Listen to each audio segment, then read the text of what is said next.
আসসালামু আলাইকুম, আমি মুশফিকুর রহমান মাহি, সাথে আছে আমার সহপাঠী মেহেদী হাসান এন্ড আরিফুল আয়ান। আমরা Mirpur cantonment public school and college থেকে এসেছি।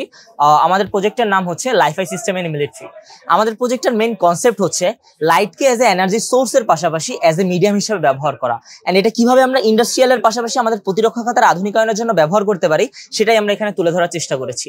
আমাদের এখানে টোটাল দুইটা মেকানিক্যাল পার্ট আছে, একটা হচ্ছে আমাদের রাডার সিস্টেম যেটা হচ্ছে আমাদের প্রতিরক্ষা খাতের জন্য, আর একটা হচ্ছে আমাদের লাইফাই সিস্টেম যেটা হচ্ছে আমাদের কমিউনিকেশনের জন্য। এখানে আমাদের দুইটা ফেজ আছে, একটা হচ্ছে ফেজ 1, একটা হচ্ছে ফেজ 2। ফেজ 1টা হচ্ছে আমার অ্যাটমসফিয়ারিক লাইট। অ্যাটমসফিয়ারিক লাইটটা হচ্ছে, আমি অ্যাটমসফিয়ারিক লাইট বলতে সানলাইটকে বোঝাচ্ছি। আমরা জানি সানলাইটের ওয়েভলেন্থ হচ্ছে অ্যাপ্রক্স 500 ন্যানোমিটারস, এন্ড আমরা এখানে একটা লাইট ইউজ করেছি যেটা অ্যাপ্রক্স 500 ন্যানোমিটারস এর একটা ওয়েভ ক্রিয়েট করতে পারে।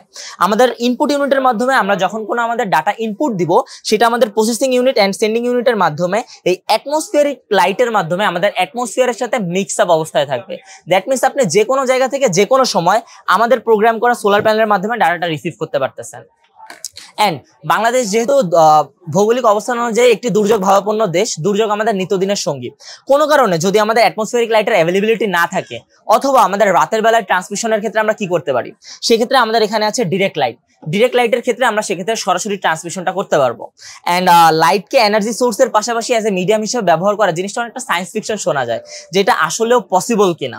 সো এটার জন্য আমি ছোট্ট একটা পরীক্ষা করে দেখাতে চাবো।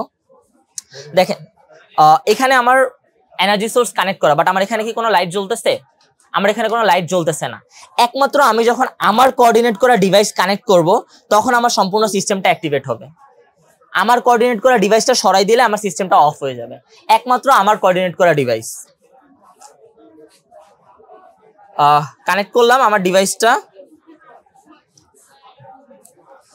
সম্পূর্ণ সিস্টেমটা এখানে অন। একটু সময় দিবেন, আমি দেখাচ্ছি এখনই। এটা অন আছে, শুনতে পাচ্ছেন? জাস্ট একটু এখানে আসবেন প্লিজ। তারপর জানো সাউন্ড শোনা যাচ্ছে এখন? জাস্ট এখানে একটু নজর রাখবেন। এখন সাউন্ড শোনা যাচ্ছে? এখন তার মানে যতক্ষণ পর্যন্ত আমাদের লাইট অ্যাভেলেবল থাকতেছে তখন পর্যন্ত হচ্ছে আমাদের। সো এখানে আমাদের যখন দেখলাম যে আমরা যখন আমাদের এই লাইটের কাছে আমরা আনতেছি, তখন আমাদের ডাটাটা আউটপুট নিচ্ছে। কোনো কারণে আমাদের লাইটটা যদি আমি অফ করে দিই, তাহলে আমার ডাটাটা আউটপুট আসতেছে না। দ্যাট মিনস অ্যাকচুয়ালি কিন্তু আমরা লাইটের মাধ্যমে ডাটাটা ট্রান্সমিট করতে পারবো। দ্যাট মিনস আমাদের প্রজেক্টটা কিন্তু অ্যাকচুয়ালি বাস্তবে ইমপ্লিমেন্ট করা পসিবল। অ্যান্ড এখানে আমাদের যে অটোমেশন সিস্টেমটা আছে, এটা হচ্ছে আমাদের একটা রাডার সিস্টেম, এটা একটু অফ আছে আপাতত।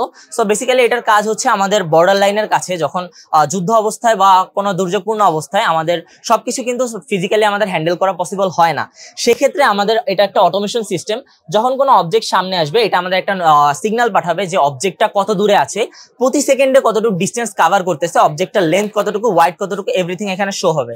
অ্যান্ড যখন আমাদের ইমার্জেন্সি লাইনটা ক্রস করবে, অর্থাৎ আমাদের বর্ডার লাইন বা এলওসি লাইন ক্রস করবে, তখন আমাদের সম্পূর্ণ সিস্টেমটা অ্যাক্টিভেট হয়ে যাবে।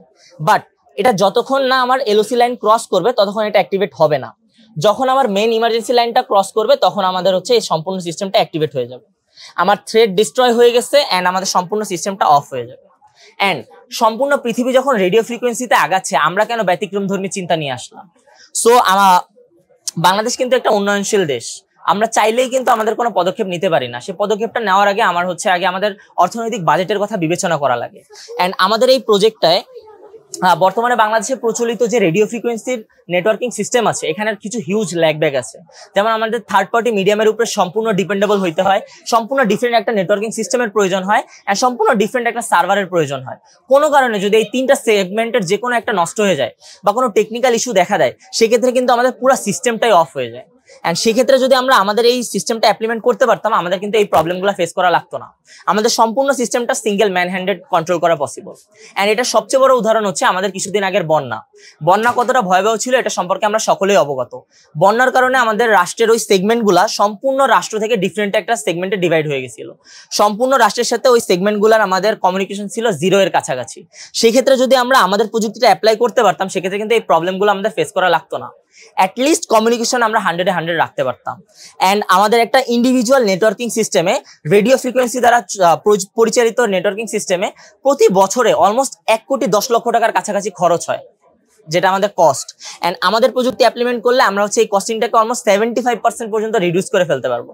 দ্যাট মিনস আপনি আমাদের যে প্রতি মাস শেষে আমরা একটা ওয়াইফাই এর যে বিল দিই 500 টাকা, 800 টাকা, কেউ 1000 টাকা, তো সেক্ষেত্রে এই 500 টাকার বিলটা আপনার হচ্ছে 125 টাকায় চলে আসবে। এন্ড আপনি 500 টাকায় যেখানে 5 এমবিপিএস বা 10 এমবিপিএস পাইতেন, সেখানে আপনি 500 টাকায় 125 টাকায় হচ্ছে আপনি 500 জিবিপিএস পাবেন। এন্ড সম্পূর্ণ সিস্টেমটা যেহেতু আমাদের লাইটটা এজ এ মিডিয়াম হিসেবে ইউজ হচ্ছে, সো সম্পূর্ণ ট্রান্সমিশনটা কিন্তু লাইটের স্পিডেই হবে। এন্ড লাইটের স্পিড সম্পর্কে কিন্তু আমাদের সকলেরই ধারণা আছে। That's all. সর্বোপরি ছাত্র শিবিরের আয়োজনটা আপনার কাছে কেমন মনে হয়েছে? আমার কাছে এটা বেশ ভালো লেগেছে, সবকিছু ম্যানেজমেন্টও ভালো ছিল, ওভারঅল খুব ভালো লাগছে। এরকম আয়োজন আর চান কিনা আপনি? হ্যাঁ, ইন ফিউচার অবশ্যই আমরা দেখতে চাই।